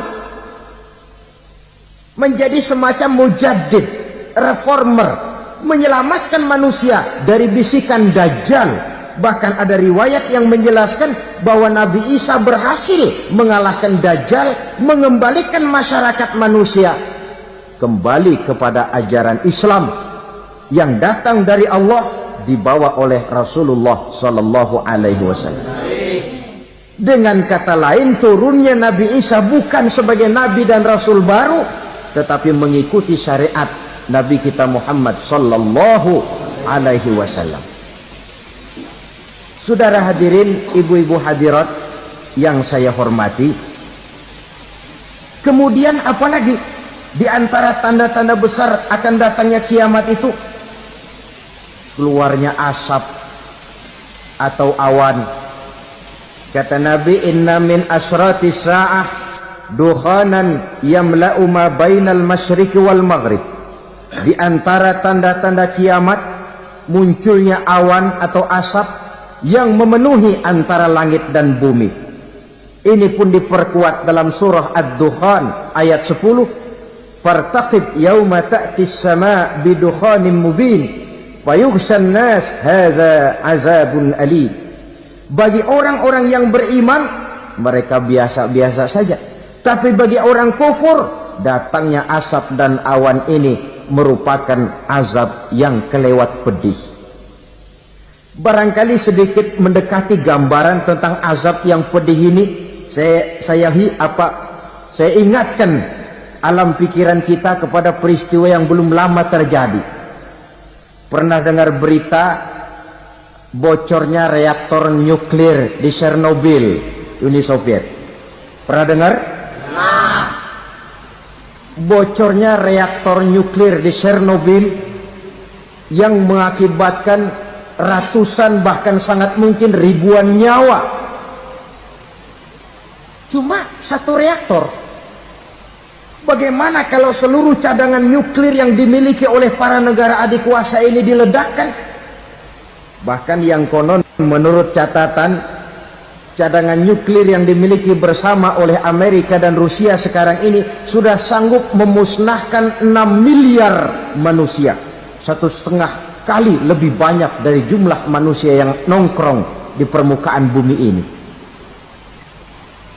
Saudara-saudara hadirin yang saya hormati, lalu saat mendekati hari kiamat, apalagi tandanya? Setelah Nabi Isa wafat, pada saat turunnya yang kedua kali, lalu Allah meniupkan angin sejuk. Semua orang-orang beriman, orang-orang baik wafat, sehingga penghuni bumi ini cuma tinggal lagi terdiri dari orang-orang kafir. Tidak ada lagi di bumi ini yang bisa mengucapkan Allah. Sehingga dalam hadis qudsi itu ada keterangan, innallaha azza wa jalla yaqulu li Israfil. Allah pernah pesan kepada malaikat Israfil. Kata Allah, Israfil, iza sami'ta qailan yaqul Allah Allah fa akhirin nafah 40 sanatan ikraman liqailiha. Hai Israfil, apabila kau dengar di permukaan bumi masih banyak orang yang mengucapkan Allah Allah, maka tunda sangkakala kiamat itu 40 tahun. Untuk apa? Ikraman liqailiha, menghormati orang yang mengucapkan Allah Allah itu. Wah, jadi karena sekarang masih banyak yang mengucapkan Allah, besar hatilah kita, masih jauh kiamat itu. Tapi jangan lupa, kiamat pribadi, kiamat kecil itu yang nggak kita sangka-sangka. Ajal datang mencabut nyawa, itu kiamat pribadi. Dan itu yang pasti kita hadapi, dan itu yang membuat kita tidak boleh bersikap main-main di dalam kehidupan sekarang ini. Saudara hadirin yang saya hormati, tidak ada lagi orang-orang muslim. Seluruh penduduk dunia ini kafir. Lalu terciptalah struktur sosial yang berlandaskan prinsip hidup semau gue. Bakal terjadilah prinsip di mana yang kaya menyantap yang miskin, yang kuat menindas yang lemah. Hidup sudah bagaikan di rimba belantara, berlaku hukum rimba, siapa yang kuat dia yang menang, siapa yang lemah menjadi mangsa. Timbul kekacauan, maksiat merajalela, munkarat menjadi-jadi, sehingga isi bumi ini penuh dengan segala macam perbuatan dosa. Tidak ada perlunya lagi alam diperpanjang temponya. Datang saat yang sudah dijanjikan oleh Allah Azza wa Jalla, maka terjadilah yang disebut kiamat kubra, kiamat besar, kiamat hancur-hancuran. Bagaimana kejadian ini dimulai? Dalam surah Az-Zumar ayat 68, Allah Subhanahu wa taala berfirman, "Wa nufikha fis-suri fasa'iqa man fis samawati wa man fil ardi illa man sya'allahu." Maka manakala ditiuplah sangkakala, terkejutlah seluruh yang ada di langit dan seluruh yang ada di bumi. Bila saat kiamat datang, Allah perintah malaikat Israfil, tiup sangkakalamu. Ditiuplah sangkakala oleh malaikat Israfil. Yang akibat daripada tiupan itu, seluruh yang ada di langit, seluruh yang ada di permukaan bumi terkejut. Yang ada di langit siapa? Malaikat kan. Bayangin aja kalau malaikat kaget, apalagi kita. Terkejut seluruh makhluk yang ada di bumi, yang ada di langit mendengar suara sangkakala itu. Bunyinya tidak sanggup kita bayangkan dahsyatnya. Ledakan nuklir, ledakan neutron, belum apa-apa ketimbang bunyi sangkakala malaikat Israfil ini. Nah, lalu mendengar bunyi sangkakala ini, gemparlah makhluk, kacaulah alam. Bumi gempa, planet-planet bertabrakan, gunung meletus, air laut tumpah ke darat, angin topan bertiup, halilintar menyambar. Lalu semua yang bernama hidup mati total. Mati bareng tanpa persiapan. La haula wa la quwata illa billah. Saya kadang-kadang dalam tafakur bermohon, ya Allah, mudah-mudahan saya enggak nemuin kiamat beneran. Ngeri. Tidak bisa kita bayangkan macam apa suasana seperti itu.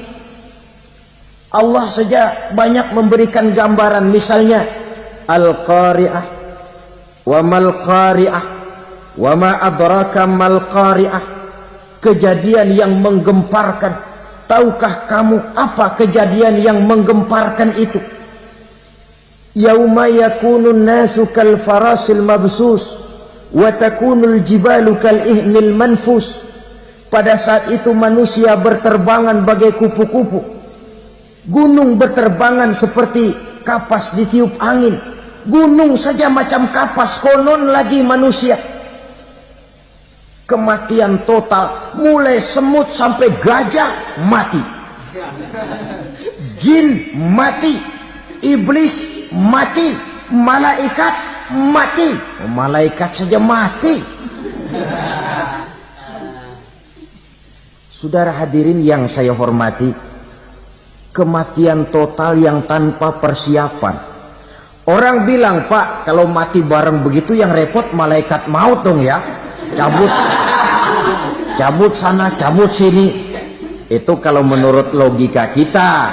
Mestinya begitu menurut logika. Tapi logika juga yang bilang nggak perlu serepot itu. Sebab untuk mematikan listrik di wilayah DKI, di wilayah Jakarta, nggak perlu tiap rumah didatengin matiin ya lama. Cukup dari kantor pusatnya saja PLN tekan satu tombol, gelaplah seluruh Jakarta. Saudara hadirin yang saya hormati, kematian total. Lalu setelah kematian total, planet-planet juga mati, dalam arti tidak bergerak dan beredar. Angin mati, dalam arti tidak bertiup. Air mati, dalam arti tidak ada riak gelombang. Pokoknya semua mati. Kullu nafsin za'iqatul maut, semua yang bernafas mati. Dalam ayat lain, kullu man 'alaiha fan, semua yang ada di permukaan bumi fana. Yang kekal cuma Allah Subhanahu wa ta'ala. Yang paling belakang mati malaikat maut dan malaikat Israfil, tapi mati juga sesuai dengan janji Allah. Menurut hadis Bukhari Muslim dari Abi Hurairah, masa tenggang waktu antara kematian total pada tiupan sangkakala pertama dengan proses kebangkitan pada tiupan sangkakala kedua 40 lamanya. Tidak dijelaskan oleh Abi Hurairah 40 jam, apa 40 hari, apa 40 tahun. Hadis-hadis cuma menyebutkan 40 saja. Sunyi alam, yang tinggal cuma Allah saja lagi. Ketika itu Allah berseru-seru, katanya, limanil mulkul yauma, siapa para penguasa hari ini? Mana itu raja-raja dan penguasa yang dulu mengaku jadi Tuhan? Fir'aun, mana Fir'aun sekarang?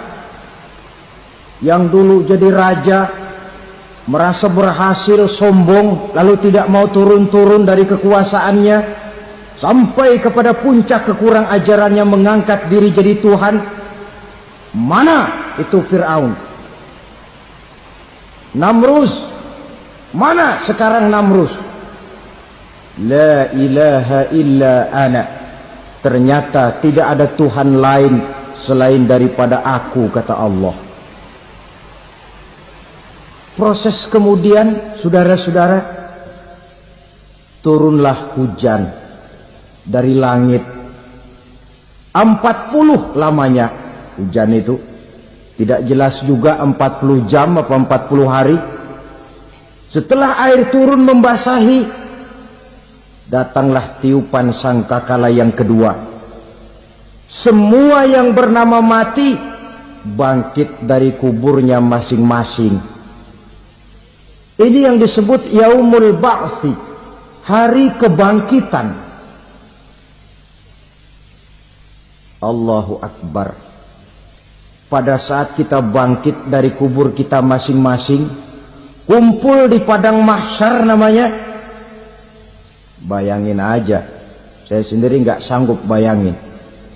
Manusia sejak zaman Adam sampai zaman kiamat kumpul bareng di tempat sama. Berapa banyaknya itu?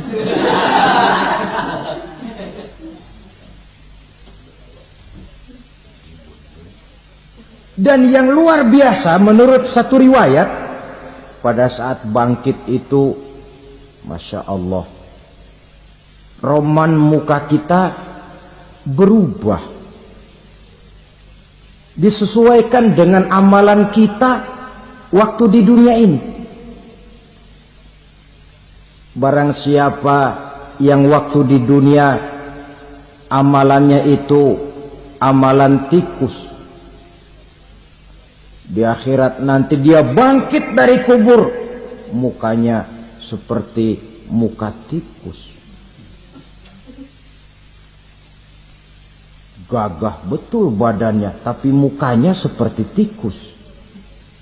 Kenapa? Amalannya waktu di dunia seperti amalan tikus. Apa amalan tikus itu? Suka ngegeragoti barang yang sudah disimpan rapi-rapi.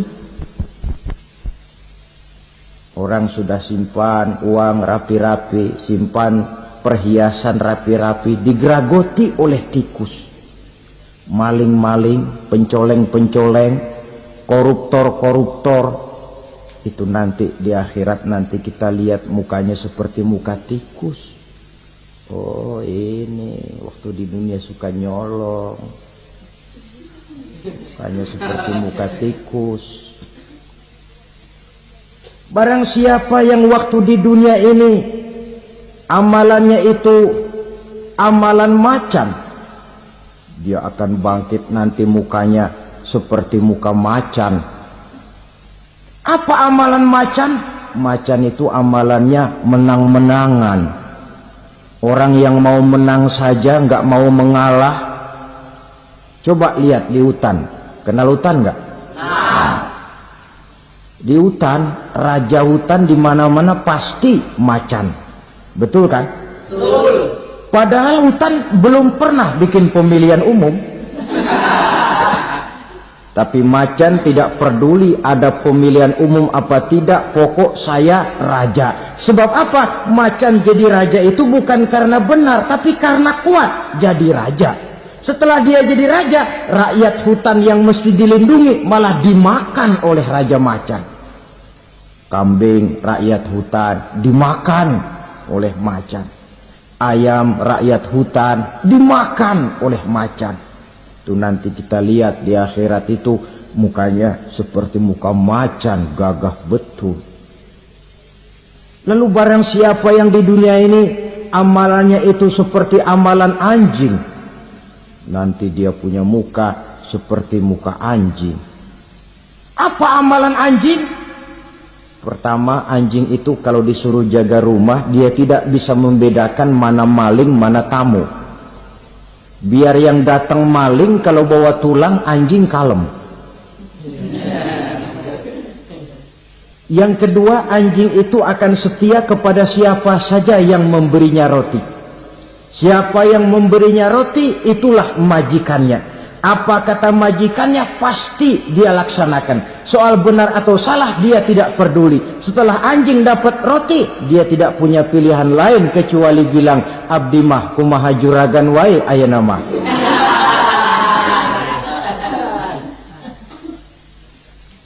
Saudara hadirin yang saya hormati, berkumpul di padang mahsyar, tiap orang sibuk dengan persoalannya masing-masing. Matahari waktu itu didekatkan oleh Allah, panas luar biasa. Ada yang saking panasnya itu mencucurkan peluh keringat sampai sebatas mata kakinya.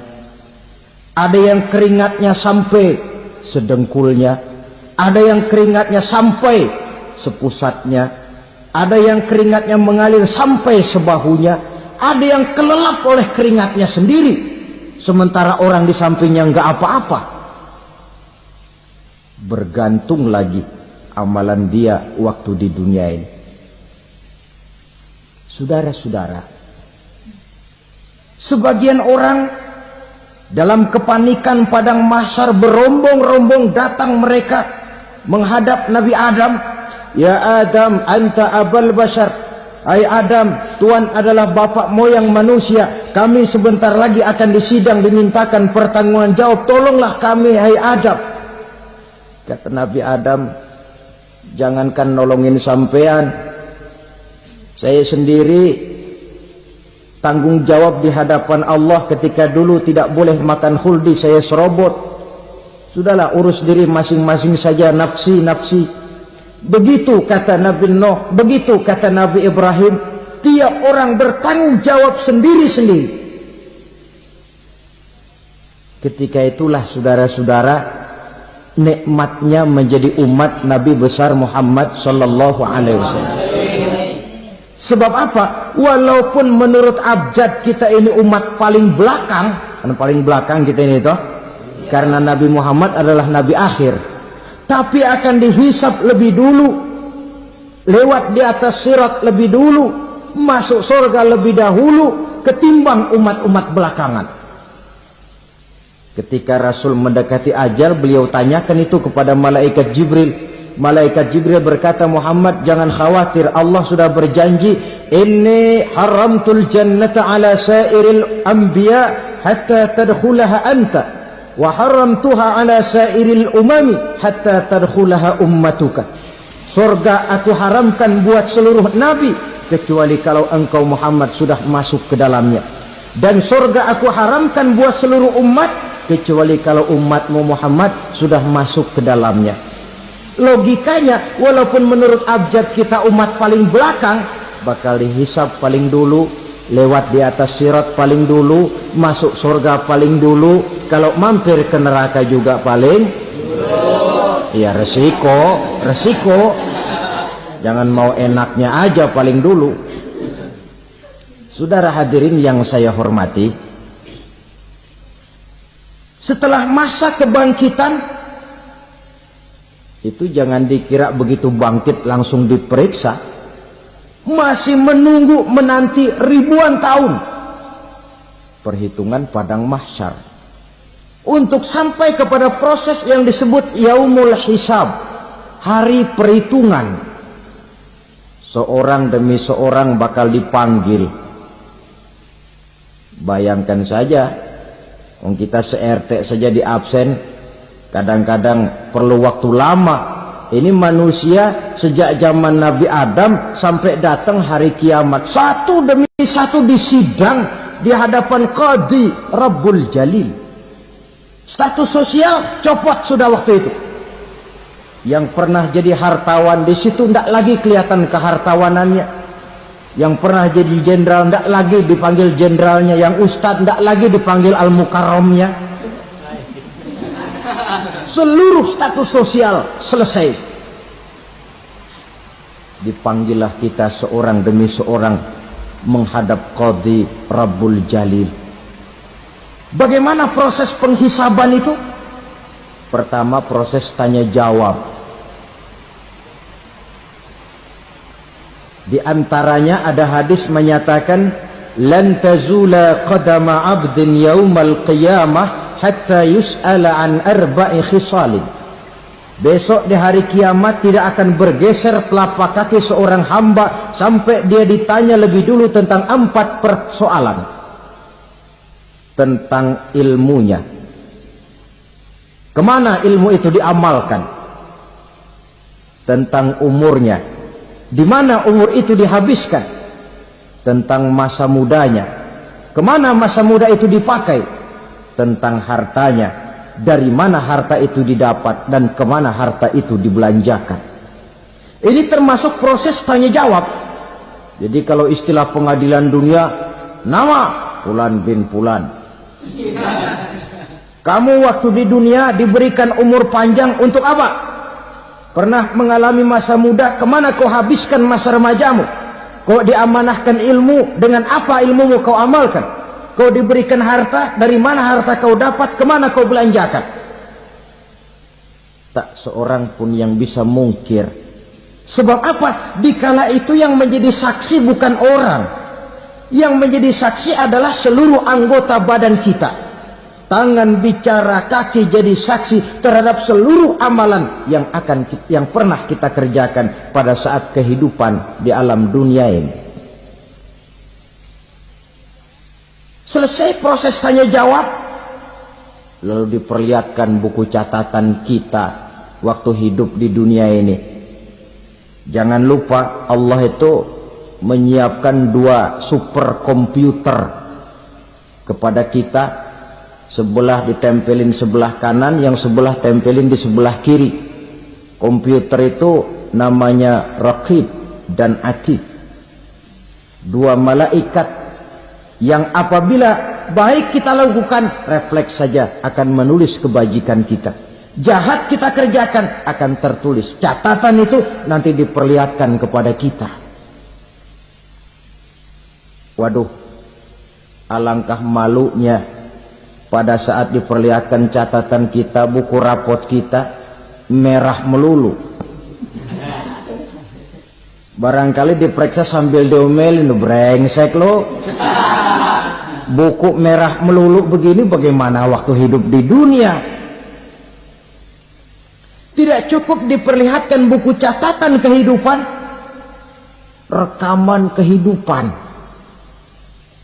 Rekaman kehidupan kita secara utuh sejak terlahir sampai ajal datang merenggut nyawa. Barangkali mirip dengan video sekarang ini, di mana terekam dengan baik seluruh kegiatan kita, sejak yang sekecil-kecilnya sampai kepada yang sebesar-besarnya. Untuk kemudian kita pun menerima balasan. In khairan fa khairun wa in syarran fa syarrun. Kalau baik ya baik balasannya, kalau jahat ya jahat juga balasannya. Catatan-catatan kita diberikan. Kalau banyak kebajikannya diberikan di tangan kanan dengan cara yang halus. Kalau banyak kejahatannya diberikan dari sebelah kiri atau dilempar dari belakang. Itulah sebabnya sejak di dunia ini kita sudah mohon kepada Allah. Ketika berwudu membasuh tangan kanan, apa kita bilang? Allahumma a'tini kitabi biyamini wa hasibni hisaban yasira. Ya Allah, berikan saya kitab di tangan kanan, dan kalau saya memang perlu dihisab, hisablah saya yang seringan-ringannya. Tangan kiri berlindung kita kepada Allah, jangan sampai diberikan kitab di tangan kiri atau dari arah sebelah belakang. Wa a'udzubika an tu'tiya kitabi bishimali aw min wara'i zuhri, dari arah sebelah belakang. Na'udzubillah min dzalik. Setelah selesai lewat proses penghisaban, lewat mizan, timbangan, maka yang sudah selesai dihisab itu bergeraklah menuju sirat, jembatan yang terbentang menuju surga melalui neraka. Saudara-saudara, panjangnya perjalanan sirat itu memakan waktu ratusan tahun. Tetapi orang yang lewat di atas sirat pun macam-macam, bergantung amalannya ketika di dunia ini. Ada yang lewat di atas sirat itu kalbarkil khatib, seperti kilat yang menyambar, lep, sudah sampai dia di surga.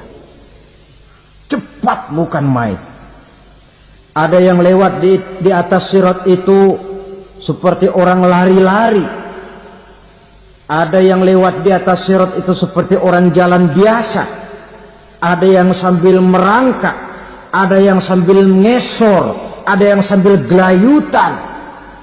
Ada yang selamat sampai ke ujung ke surga, ada yang tergelincir jatuh masuk ke dalam neraka, bergantung amalannya dalam kehidupan di dunia sekarang ini. Tiap kita akan melewati yang namanya sirat ini. Saudara-saudara kaum muslimin yang saya hormati, dengan demikian mereka yang selamat melalui sirat sampai ke terminal akhir surga, mereka yang ketika dihisab ternyata banyak kejahatannya daripada kebaikannya, mereka singgah di dalam neraka. Nah, adapun orang-orang yang beriman menurut ayat Quran dan hadis Nabi itu nanti ada bermacam-macam. Ada orang beriman itu yang dimasukkan surga. Ada orang beriman itu yang dimasukkan ke dalam surga. Ada orang beriman itu yang disebut penduduk surga. Kenapa lain-lain, Pak? Karena waktu di dunia amalannya juga lain-lain. Ada orang beriman yang masuk surga. Ini paling murah tiketnya. Mau masuk surga? Kata Nabi begini, ma min abdin qala la ilaha illallah thumma mata ala dhalik illa dakhala al-jannah. Kalau seorang hamba sudah mengucap dua kalimat syahadat, dia yakin dengan kebenaran kalimat itu sampai matinya, orang itu akan masuk surga. Abi Dzar yang waktu itu diajak bicara heran, ya Rasul kok gampang betul? Iya. Walaupun orang itu mencuri, iya. Walaupun orang itu berzina, iya. biar dia mencuri, biar dia berzina, kalau dia sudah mengucap 2 kalimat syahadat, dia yakin dengan kebenaran kalimat itu sampai matinya, itu orang akan masuk surga. Jadi masuk surga cukup 2 kalimat syahadat, yakin sampai mati, masuk surga. Itu perkara masuk. Tapi kalau pertanyaannya diterusin, masuknya kapan Pak? Nah, ini lain lagi urusannya. Sebab ada yang masuknya itu langsung, ada yang mampir dulu. Di sana tempat cuma 2. Kalau tidak surga, neraka. Mau ke surga, tapi mampir dulu. Yang mampirnya jelas di neraka. Kenapa? Dalam hadis qudsi ada riwayat, nanti itu di akhirat, setelah Allah selesai mengatur penduduk surga masuk surga, yang neraka masuk neraka, Allah berkata kepada malaikat Malik, malaikat Malik, labaik ya Allah, itu bajingan-bajingan tengik, manusia-manusia durjana yang waktu di dunia tidak mau sujud, jauh dari ulama, gemar melakukan yang munkarat dan maksiat, hidup di tengah masyarakat selalu jadi bibit keonaran, kufur, sudah masuk neraka semua. Sudah ya Allah. Nah, kalau sudah, coba sekarang kamu masuk Malik. Saya, iya, masuk neraka. Mau apa ya Allah? Kata Allah, akhriju minan nar man kana fi qalbihi misqala habatin min khardalin min iman. Kau masuk neraka, cari di dalam neraka orang-orang yang ada imannya walaupun kecil sebesar biji zarah, angkat mereka keluar. Masuk malaikat Malik ke neraka, cari orang yang ada imannya, korek-korek. Ya repot, udah pada gosong. Yang ada imannya diangkat ke atas, yang ada imannya diangkat ke atas, lalu dimandikan di Nahrul Hayat, namanya sungai kehidupan di akhirat nanti. Cakep lagi rupanya, bersih lagi wajahnya, apel di hadapan Allah. Kata Allah, bagaimana mas? Kapok nggak sampean? Kapok ya Allah. Nah, kalau kapok, idhab fadkhulil jannah, pergi masuk surga sana. Berangkat mereka ke surga, ketemu sama teman-temannya yang udah sampai lebih dulu, yang nggak pakai mampir lagi. Terjadi dialog. Kata teman-temannya yang udah pada nyampe duluan, mas, iya, emang baru sampai? Saya baru sampai. Memang mampir di mana dulu mas? Kita sudah lama sampai di surga. Saudara buka surah Al-Muddathir ayat 34-35. Ma salakakum fis saqar? Kenapa kamu mampir di neraka Saqar? Qalu lam naku minal musallin. Mereka menjawab, kami mampir di neraka Saqar mas, gara-gara dulunya kami waktu di dunia tidak pernah sholat. Tidak pernah sholat? Tidak pernah. Kan rumahnya dekat masjid, cuma dekat doang mas. Sholat mah enggak saya. Enggak pernah ngasih makan fakir miskin, enggak pernah hadir di majelis taklim, pendeknya enggak pernah melakukan kebajikan. Maka saya pun mampir di neraka Saqar. Untung betul saya punya iman mas, sedikit. Waktu hidup di dunia dulu saya pernah mengucap 2 kalimat syahadat. Sekali-kalinya waktu mau kawin. Masya Allah. Untung saja kawin. Kalau nggak kawin polos.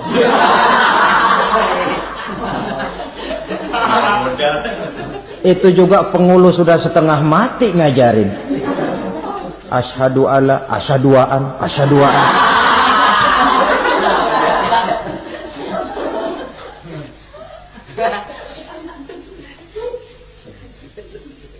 Ini namanya masuk surga, ada mampir dulu. Ada pula orang mukmin itu yang dimasukkan surga. Namanya dimasukkan kan terima beres. Saya masuk ke rumah, jalan sendiri, cari tempat sendiri. saya dimasukkan ke dalam rumah, terima beres, pokok ada di dalam, itu dimasukkan namanya, nggak pakai mampir. Tapi tentu tiketnya lebih mahal ketimbang yang pertama tadi. Apa kata Allah? Innal ladzina amanu wa amilus salihat la ukaffiranna anhum sayyi'atihim wa la udkhilannahum jannah. Sesungguhnya orang-orang yang beriman kemudian beramal soleh, kami hapuskan segala dosa dan kesalahannya, kami masukkan mereka ke dalam surga. Lihat ayatnya, Allah yang memasukkan, kita yang dimasukkan. Tidak pakai transit, tidak usah mampir. Cuma tidak cukup syahadat, tidak cukup amanu, tapi diiringi dengan wa'amilus salih. Iman, amal. Tidak cukup syahadat, lalu dibuktikan dia sholat, dia zakat, puasa, lalu dia melakukan berbagai macam kebajikan. Ini yang menyebabkan dia tidak pakai mampir di tempat yang bernama Sakor. Lalu ada pula orang mukmin itu yang disebut penduduk sorga. Wah, ini sudah VIP ini. Ashabul jannah, penduduk sorga. Siapa mereka? Kata Allah, innal ladzina amanu summa istaqamu fala khaufun 'alaihim wala hum yahzanun ulaika ashabul jannah hum fiha khalidun. Sesungguhnya orang-orang yang beriman lalu istiqamah, tetap dalam melaksanakan perintah Allah, tidak goyah, tidak labil tapi stabil, istiqamah, mereka tidak takut dan tidak bersedih hati, merekalah penduduk surga. Iman, istiqamah. Tidak punya duit, sembahyang. Banyak duit, sembahyang. Miskin, sembahyang. Kaya, tetap sembahyang. Istiqamah. Kadang orang kalau susah rajin ke masjid, banyak duitnya ngelihat masjid melengos. Itu yang dibilang waktu miskin hamba Allah, setelah kaya jadi hamba harta. Bergeser, tidak ada nilai istiqomahnya. Saudara-saudara, dengan begitu penduduk neraka itu dua. Ada penduduk permanen, ada penduduk yang semi permanen. Yang semi permanen orang-orang beriman yang mempunyai dosa besar. Mereka masuk ke neraka untuk menerima azab sesuai dengan dosanya. Bila selesai masa azab itu, mereka akan diangkat untuk ditempatkan kembali ke dalam surganya Allah Subhanahu wa ta'ala. Nah, dikala itulah saudara-saudara, ada yang disebut syafaat dari Rasulullah Sallallahu Alaihi Wasallam. Tapi tentu jangan lupa, syafaat ini ibarat kain menambal dia. Kita punya kain bolong-bolong sedikit, syafaat yang menambal. Sholat kita ada kurang dikit, sedekah kita ada campur riak dikit, amalan kita ada tidak karena Allah dikit, kita berharap syafaat. Jadi biarlah kain masih bolong-bolong, yang penting punya kain. Tapi kalau kainnya tidak ada, yang ditambal apanya? Sholat tidak, puasa tidak, zakat tidak, berharap syafaat saja. Ya, terlalu berlebihan itu. Saudara hadirin yang saya hormati, apabila selesai proses penghisaban, proses penghitungan, maka dikala itulah manusia terbagi dalam dua kelompok besar. Fariqun fil jannah wa fariqun fis sa'ir. Sekelompok orang-orang beruntung yang masuk ke dalam surga, dan sekelompok lagi masuk ke dalam neraka. Akan memakan waktu untuk menceritakan sifat surga dan neraka, tapi insya Allah pada kesempatan pertemuan lain saya sampaikan. Namun sebagai gambaran umum cukuplah saya sampaikan sebuah hadis qudsi. Allah jelaskan, a'dadtu li'ibadiyas salihin ma la aynun ra'at wa la uzunun sami'at wa la khatara fi qalbil bashar. Aku sediakan buat hamba-hambaku yang soleh, yang tidak pernah terlihat oleh mata, tidak pernah terdengar oleh telinga, dan belum pernah terdetik dalam hati manusia. Jadi kenikmatan surga belum pernah dilihat mata, belum pernah didengar telinga, belum pernah terdetik dalam hati. pedihnya azab neraka belum pernah terlihat mata, belum pernah terdengar telinga, belum pernah terdetik dalam hati. Saudara hadirin yang saya hormati, oleh karena itu sebagai uraian akhir daripada kiamat ini, marilah sama-sama kita memanfaatkan hidup dengan sebaik-baiknya supaya jangan timbul penyesalan di hari kemudian nanti. Mudah-mudahan kita seluruhnya diselamatkan Allah dari azab neraka dan mendapat surga dan ridhonya.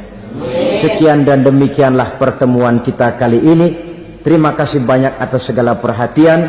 Mohon maaf atas segala kekurangan. Usikum wa nafsi bitaqwallah. Wassalamualaikum warahmatullahi wabarakatuh. Alhamdulillah, semoga ceramah ini menjadi pengingat dan sumber keberkahan bagi kita semua. Dukung terus dakwah ini dengan subscribe, like, dan share channel ngaji di Teras Online. Wassalamualaikum warahmatullahi wabarakatuh.